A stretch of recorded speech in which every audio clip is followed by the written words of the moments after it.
So if you can imagine, here it is, the very first company, a phone and a desk and myself, right? And putting all of the hard work into it, of really understanding what we were doing and becoming the best out of it, translated into a sale to Goldman Sachs.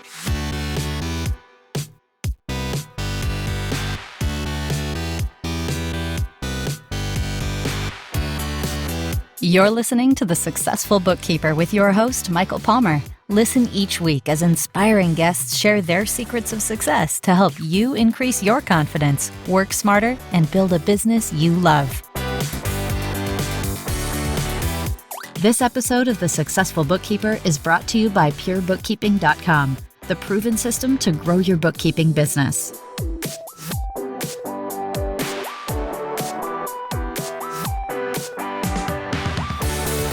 Welcome back to the Successful Bookkeeper Podcast. I'm your host, Michael Palmer, and today's show is going to be a fantastic one. Our guest is a speaker and entrepreneur who has founded and invested in over 50 companies in the last 20 years. Trixy Castro, welcome to the show. Thank you so much for having me. It's great to have you. Now, Trixy, and I'll tell you, audience, we had recorded this show about, I'd say 6 months ago, 3 months ago, something like that. Mm-hmm. And first time ever, the audio did not come through. And so it was a failed attempt. And so we're having this conversation again. And really graciously, Trixy has come back to share her story. And what a story it is, your career, Trixy. So maybe let's start there. If you could share your career journey leading up to this point. Yeah, absolutely.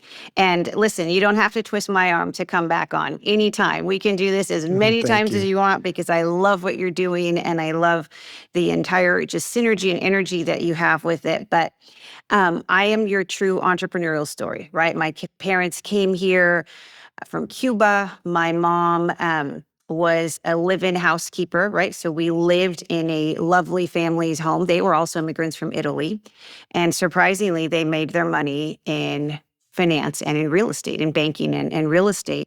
And anyway, so I grew up in their home, not realizing it wasn't my home, right? And I think that was such a key point in my life to really take on this passion of housing, right? So whether it was you rent a home, you own a home, it didn't matter. It was everybody kind of deserves this and should have this and should reach for the stars. And at a very young age, I realized that if there's a will, there's a way. And I realized that because I made the soccer team and the cheer squad, right? Both at the same time, which was abnormal. And each sport was, I think, like $1,000 back in those days.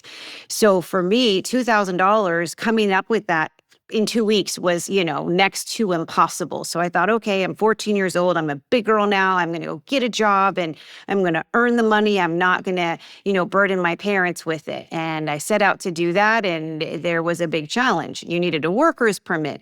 You needed to have someone take you to take you to work, pick you up, and. So I thought, all right, let me figure out another way. And I have 2 younger sisters, 10 and 11 years younger than myself. And they went to an elementary school right across the street from my house. So I went and do you guys remember like the computer paper that was like a word processor that bubbles on the side that you'd have to rip off? Yep. So a neighbor had one. Dot matrix. And I went and I got those and my sister's magic markers and I made business cards. So that was my first company ever, Trixie's Tutor Time. Went across the street to the principal, explained to him, hey, this is what I'm doing. I have this new company. Can you introduce me to some of the teachers? And honest to God, true story, within 1 month, I was making more cash than both of my parents combined. And I realized at that moment, wow, like if there's a will, there's a way. I can also get smart about this and I can make my sweet spot the 2nd and 3rd graders and I can hire the 5th and 6th graders, right? And create like this entire system where then I can expand schools. So now I'm hiring my mom to be my driver to take me to the different schools so I can and expand. And I think what that did for me as a young girl was really made me realize that, hey, there is nothing to stop you, right? It's all up here.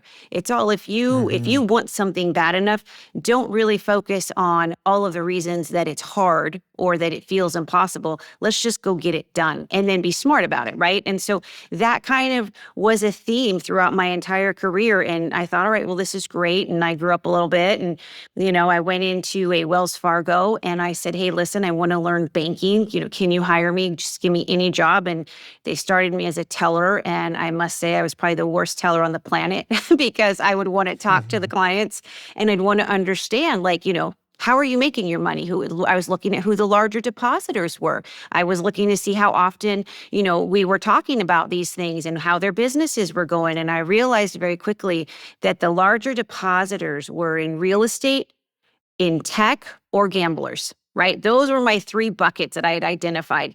And I thought, all right, well, not trying to count cards.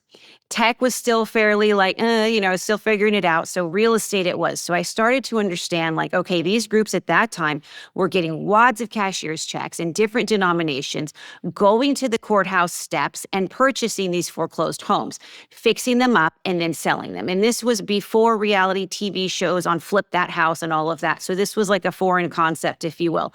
And I thought, this is really interesting. They're coming into the bank every day, getting these wads of cashier's checks that can fly away. They're hiring kids my age to go and be their runners. Let me understand how they're doing their diligence. So I would ask them, hey, can you teach me? To make a long story short, I saw an opportunity where there was this niche, right? There was these group of real estate developers that were out there every day buying foreclosed assets, fixing them up and selling them. And they were doing it at record speeds, okay? They were doing them in 30, 60, 90 days. They were going out. Some of them were doing 100, 150 a month. And I thought, my goodness, let me align with them. So I set out to start my own company, right? A company called Genesis Capital. And I was super excited with stars in my eyes. And here I go, right? And I'm in college, by the way, okay? And I'm living in a dorm room, and I'm realizing okay, there's a lot of challenges with this, right? I have to really understand how to raise money. I have to be able to place the money. So I created a mortgage brokerage, right, to just kind of be able to navigate those waters, and really started what's called fractionalized lending today, right? Today we call it crowdfunding, right? Back then it was, you give me 100,000, that person give me 100,000. We're going to lend this person 200 on a $500,000 acquisition, right? Something like that. Anyway, so I really took the time to understand this space, 5 years to be exact. Then I launched Genesis Capital. So it was conceptual all those years. I realized, hey, I got to put my head down and really learn it. Launched it 2007, end of 2007, with a phone and a desk and myself. And I must tell you, my mom was so upset. She was like, how could you leave, this amazing banking job to go do that? I came from this country, didn't talk to me for 2 weeks. And it was the 2 weeks, I think I got the most done. Anyway, going through it, it was really interesting because when you're in a position where you're doing every single piece, right, of the puzzle, you're the originator, you're the processor, you're the underwriter, you're the biz dev, there is no other way other than to make it work and to be the best that you possibly can, because you're working so hard for every single opportunity that's how you see it. So I started at that age to really understand that challenges for me were just really opportunities. They were opportunities. If I was having these challenges, I would venture to say that others are too. So how could I make this a streamlined process, and how could I capitalize on that, right? And so that's really what that became. So I set out to raise money, set out to put this together, put the fund together, started raising money, placing it in loans. My entire portfolio started turning in, less than 60 days. So now you're going fast. You've got velocity. This was pre-securitization in this space. So I was selling off paper to high net worth individuals and doing all all the things, right, that today are part of this asset class. And I quickly realized that my demand was larger than how much money I had raised. I couldn't keep up with the demand. So I thought, okay, here I am. This feels a little familiar, right? Like, I'm not going to stop. I'm not going to slow down. I just need to find the right capital partners that we can create an institutional type environment that looks and feels like this institutional place, right? But that I could use velocity to help these groups. So that was kind of plan A. Plan B was also, let me put together an online auction model where I can then source the inventory for these borrowers, right? Where they can buy the foreclosed homes here and make it easy and provide all of the data and information needed for the underwriting. So that was how Genesis Auctions came to play, which later became Hudson and Marshall, and set out to raise the money, was running both platforms. And Oak Tree Capital out of downtown was the first to believe in me, and really an institutional partner first to believe in this space. And they gave me the first $250 million in equity, which was, super exciting. And I thought, guys, like, I'll be back to ask for more money, right? Because we're going to deploy this really quickly. And that's exactly what we did. And to make a long story short, both companies were really great. Was a lot of, blood, sweat, and tears, amazing team that I had, and had the good fortune to sell the auction company to Fidelity, and then 9 months later closed on the lending company to Goldman Sachs. So if you can imagine, here it is, the very first company, a phone and a desk and myself, right? And putting all of the hard work into it, of really understanding what we were doing and becoming the best out of it, translated into a sale to Goldman Sachs. And it was one of the most exciting things, but it was that same feeling that I had as a 14-year-old girl, right? Where it was like, hey, I earned the money for the $1,000 for each sports team. So that never went away. It became my life's mission, if you will, to be able to be there for others, entrepreneurs and leaders that want to be able to accomplish whatever the goal is, right? Whether it's a academic goal, it's a, personal goal, it's a career goal, whatever that goal is, to be able to help others find that way, right? Because there were so many times in business where I'm going off of gut. I was so young and so naive and so, in many ways, just unaware of how business worked. And I think that was in many ways to my benefit, because I was able to block out the noise. And then as I grew, right, I realized, okay, let me backfill there, let me learn it, but let me take the time to be able to help others so they're not, going through the same pitfalls that I had to, if we can avoid that and they can get there, in a smoother ride, if you will. So it's been an incredible journey from there. It turns out once you sell a company of non-competes, so, do not pass go, do not collect $200. So if you can imagine, I'm locked out of finance, banking, finance, real estate, all of that. So I went to, in the US, so I went to Europe to figure out, okay, where am I missing the boat, right? Because I'm like a kid with candy. I can't just stay out of business. I wanted to honor my words. I wanted to really become knowledgeable of other areas that, perhaps I was missing. And I learned a lot and came back to the US and really started focusing on other businesses and other entrepreneurs, and set out to maybe, invest in 2 or 3, and, woke up one day and I'm like, whoa, we're like 50 plus. And that's been extremely exciting. It's been really rewarding to see that some of these business practices, right, that we use translate and are pivotal across the board. So it doesn't really matter the industry. These business practices are effective anywhere you go. And so that's been a lot of fun. And of course, I'm a glutton for punishment, and, have a ton of my own things that I've, started and am working on, and all very much related to housing. So a long way to tell you the story.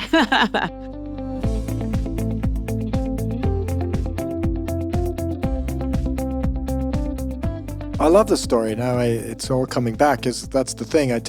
We have these conversations. We lost the audio, but as the minute you started speaking, it brought it back. Such a great story. And just to jump back to the very beginning of something you said, which was, it's all the successes in our head, right? It's like the biggest barrier to entry is our own mindset. And one thing that I've heard recently, which I thought was really kind of cool thought to it, It's not completely true in some ways, but there's nothing new. Like in business, there's really nothing new. Yep. It's just like there's the tactics are there, the strategies are there. There's no new strategies, there's no new tactics. The pathway to success, the biggest differentiator is what's going to happen in your head. Are you going to say that's a closed door, or are you going to say I'm going to walk through that door whether it's closed or open? And that speaking for my listener right now, I've worked with so many small business owners, and in particular, this community of bookkeeping firm owners, it's their success is just limited by their own mental view of the world. Mm-hmm. Mm-hmm. And so you busted that all right from a very young age. You just went like, my first thought was like, well, you can't walk across the street and talk to the principal. Like there's rules and regulations. They can't promote a 14-year-old girl to do this business. You just did it. Whatever you thought, you just went and did it. And I just absolutely love the story. It's inspiring. Often I'm my worst enemy around progress or taking actions or whatever the case, overthinking things. Whereas if you just go and do them, you're going to learn, you're going to find the yes, or you're going to find the no. And then just, you're going to find a way around. Right. No, absolutely. And thank you for that, because it's such a key point, right? And I realized, I was so fortunate that I was young and had stars in my eyes and hadn't really had the hits, that you take in business as you're seasoned. And I had nothing to start with anyway, so it didn't really matter. There was nothing to lose, right? And so Right. I think as you channel that going back, it's such a key point, right? Because oftentimes, to your point, we're our own worst enemy, right? And so we listen to the one negative comment or the one negative undertone that someone, a client or whomever, gives us, and we hold on to that rather than realizing, okay, that's a them thing, right? And if there's some truth to it, we'll fix it, whatever the issue is. But really, if I have this challenge, others must as well, right? Because it's not just, to your point, there's not so many hats in business that there's new ones coming out every day, right? There's these standard pieces. And if we can hone in on, hey, it's not exclusive to just us. We are not the issue. We are the business, right? And switch our mindset to realize, hey, we deserve the opportunity to invest into ourselves and to have that positive self-talk and to be able to kind of get past the fear. That's a huge win. And I think at that point, you realize you're unstoppable. And I am so grateful to that principal. I wish I knew his name, because he, paid it forward, if you will, right? Mm-hmm. And that's great because you have that little win. But we're taught so often, especially being a woman, I know this to be the case. We're taught so much to just focus on the miss, right? To focus on, hey, you missed this. And oftentimes I share with women, I say, listen, you've got 10 plates in the air and you're spinning these 10 plates, whether it's being a mother, whether it's being a spouse, whether it's, whatever the 10 plates are. And because we're human beings, there's going to be times where we drop one of them or two of them. And you know what? That's okay. But we focus on the one or two that we dropped instead of realizing, hey, I'm pretty incredible that I was able to juggle 10 or I was able to juggle 8. That's a huge win, right? And I think if we can change our mindset to that and focus on what we're doing correctly and where our skill set lie, and we can translate that into a team if we have one, I think it builds positive momentum that then money follows, right? Success follows. But I think so much of it is we just listen to the one or two negative pieces or undertones, because sometimes it's not even really actually said. That's right. It's just the interpretation, our own internal interpretation. And the interesting thing about the plate dropping could be the best thing. Those plates that dropped could be a celebration point. It's like, you know what? Maybe those aren't the plates that should be spinning. Right. Maybe they are. Maybe those, maybe the other 10 should have dropped and keep those 2, right? So it's a learning process. But if we internalize that, and I know I've taken it personally or internalized something, made a story in my mind about it, which is a limiting story, that's on me, right? It's I think the older I get, the more I realize that yeah, it's like it's just all words, right? None of it Mhm. really is the truth. It's just what we interpret.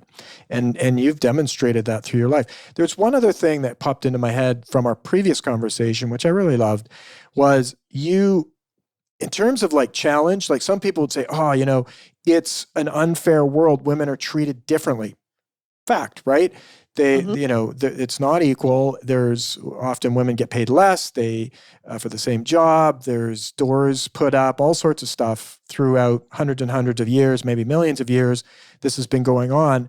But you said, oh, look, this business, they want a man to be their front person, and you found a man to come in and be your front person to be like, Yeah. well, I'll get around that, you know. Yeah. And Yeah. tell us about that story because that's very inspirational. So I think that, it's such an interesting kind of topic to talk about, right? Because it's almost like you hear all the challenges and you see all the challenges and you're used to them, right? Like I was Hmm. used to, what, your name is Trixie, what, you on paper you don't look the part, you don't fit the part. Okay, I got it. What I was not used to was that I didn't look like whoever was on the other side of the table, right? Hmm. And so I thought, no, no, no, that's not possible. It can't be that that's the reason I'm not getting the business. To me, I felt like I should just try harder, I should work harder. I'm just giving myself an excuse. But after going back for over a year to try and get this account, okay, when I'm looking at the data and I'm looking at the numbers, they need to have more than one person in this space as a vendor, right? They need to be able, that's part of their initiative. My data, my process, everything is better. My numbers show it. I'm in person and they're like, yes, yes, yes, but nobody wanted to sign on the dotted line, if you will. I thought, okay, I've done all the things, right? So there has to be something to it. Like, let me pay attention to that, like, little inner voice. And maybe it is that I don't look like them, right? So let me go find somebody that does. No Mm. problem. So I actually went to one of my borrowers and I explained the situation, believe it or not. And I said, listen, I'm going to send a car to pick you up. Can you come? And we're going to, be on my board, whatever, and come and just be in this meeting. And if I'm wrong, like, thanks, I'll buy you lunch, right? And I kid you not, he was all the things, successful entrepreneur, they were like twinning, right? You've got like 6 people on the side and they signed within 10 minutes. Okay, Wow. 8 times I counted. He had to redirect the conversation to me. And he would say, yeah, yeah, yeah, I'm great. However, she's the expert. Yeah, and he'd answer the question. However, she's the one with the answers. I mean, 8 times in a 15-minute meeting where after the first 10 minutes, they were signed. And I'd been working on this for a year. I knew, okay, if you can't beat them, join them. Like, now I understand the game. I'm not going to get my feelings hurt. I'm not going to, be upset about it. I am just going to figure out a way to get what I need done. And that is a true story. And, it's just, I'm so happy that I can try and help pave the way for other women and for other people, because whether you're a man or a woman, you're not always going to look and be the person that they're expecting on the other side. And, don't let that stop you.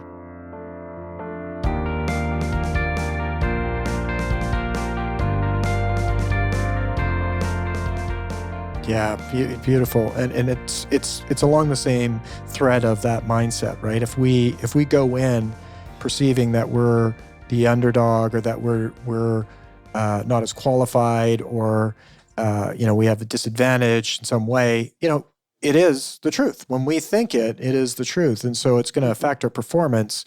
And you seem to demonstrate that again and again. It's just like rethink it, go around it, go under it, go over it, go through it. You'll get there. Now, jumping over to a few things, we kind of touched on that in a way, which was kind of the obstacles. Like, what were the setbacks during your journey in business? Oh, there were so many, right? You have the normal, you're young in business, it's your first go around, you're kind of doing this, right? Also, this wasn't a thing, right? This was not an asset class, so it wasn't like Wall Street even understood it or was aware of it. So it was like, now you're educating the borrower, right, on why this niche should have leverage and the power of leverage. Then you're educating the capital stacks of like, hey, listen, this is a real thing, right? And this is what it needs to look like. So there was a lot of those types of what I would say, just part of making the recipe, right? So there was those types of challenges, but then couple that in that I was young, right? And I was stars in my eyes, and I wouldn't take no for an answer. And some people, that rubs them the wrong way because they're like, no, Mm-hmm. no, no, no, no, I'm unhappy, so you have to be unhappy with me, right? And I was like, yeah, no, no, no. Mm-hmm. So there was just this resilience that you develop over time, and that is as a result of challenges, right? And so I quickly learned to look at every challenge as an opportunity, truly. And I mean, I say that because I truly believe it and I'm living proof of it. Because when you box yourself in or you listen to the noise, you're going to limit yourself.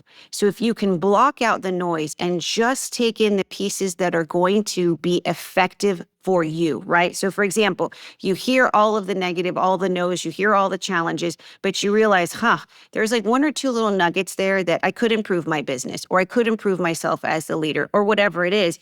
You solve for those, but you focus on the goal, on what it is that you're trying to do. And if it doesn't fit that goal, it's just noise.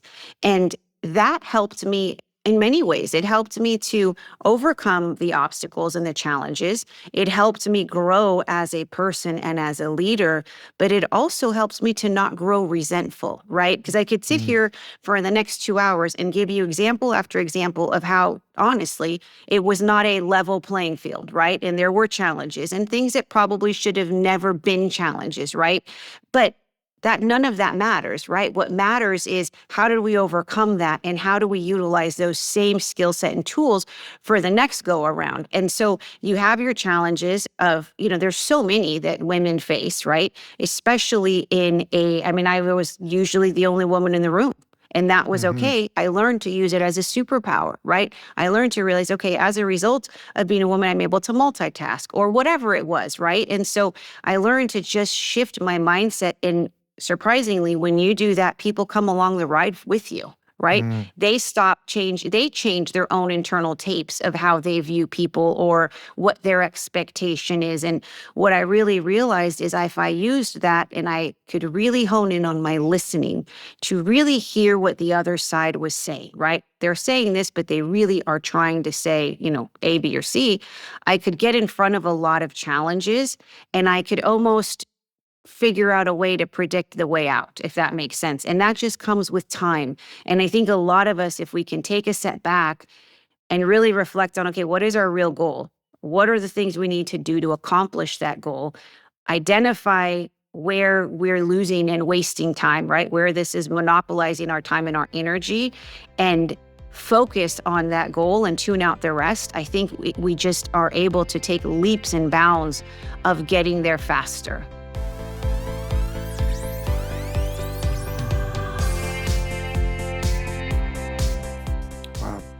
So true. And resentment, that's a sneaky one because it can stack up, and there's regrets.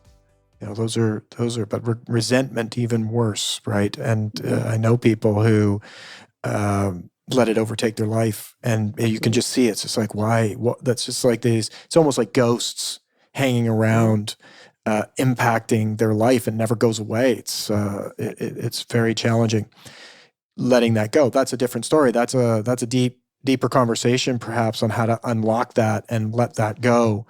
And if you did have any kind of a thought of around what is it that has people hold on to those resentments? Is there a way to quickly get rid of them and move on to look out the windscreen versus the rearview mirror? Absolutely. And I think the only way to do that, or the only way I have found to do that, is to take a moment and realize that we are the business and we can stop and reflect on the good and the bad. It was really easy for me to reflect on the bad. It was oftentimes challenging to reflect on the good, right? But really dissecting it, okay, here's where it went wrong. Was this a me thing or that, or the other side, right? The person. And then letting it go and just realizing the goal is here. The mission is here. The rest is just noise. It doesn't affect me. It's someone else's opinion. They're not paying my bills, right? They're not coming in and stressing at night and not able to sleep because of the business needs. I am. Right? So why should I listen to what they're saying? Why should I let it affect me? And once I could understand that and really, remind myself of that, because of course we're human, there's going to be moments where, it hurts your feelings or it upsets you, or, I'll give you an example. There was a gentleman that I hired and, we worked together for many years, and I exited the space and did the right thing and honored my non-competes and went away, so to speak, only to come back and hear that he was telling people, along with two other gentlemen, that they founded my company. And I'm like, Wow. Wait a second. That is so hurtful. These are my babies, right? At a time that many women, I was at the age that many women were having children, I was creating these companies. So to me, they were everything. They were my companies. So for someone, and then another someone, and then another someone to try and take that away from you, was so hurtful. And I remember having this talk with myself and being like, Trix, stop. No one can take that away from you. They're riding your coattails because you were able to build something from nothing with just a phone and a desk. Use that story to inspire everybody, because you could just Google it and see that I'm the founder. So who cares about what they're saying? That's noise. Don't let it affect you, right? So that was a pivotal moment for me, because you realize it doesn't stop if you're in business or not. It's just an always thing. And how do we respond to it and choose to grow from it? Remarkable. Trixy, this is always a fantastic conversation that I know would continue to go. I know your time is limited, and I want to just open up the opportunity. If there was a way our listener is inspired and wants to learn more about you or participate in anything that you're doing, what would be the best way for them to learn more about you? Well, I'm new to the whole social media thing and being forward facing, but they can absolutely go to my website, trixycastro.com. And we are updating that constantly with, businesses I'm investing in, opportunities, all sorts of exciting things. So that would be the best way.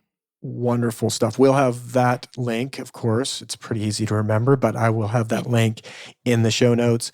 And I want to thank you for your generosity and coming back a second time, because we didn't even get that recording out. This is, I remember it now clearly. We had such a wonderful conversation. I'm leaving inspired, just like I did in our previous conversation. I know our listener is as well. So thank you. Thank you so much for having me. It's been a lot of fun, and I'll be happy to come back. We will definitely have you back. I was just thinking we need to have you back already. So with that, though, we will wrap another episode of the Successful Bookkeeper podcast. To learn more about today's wonderful guest, to get access to all sorts of valuable free business building resources, you can go to thesuccessfulbookkeeper.com. Until next time, goodbye.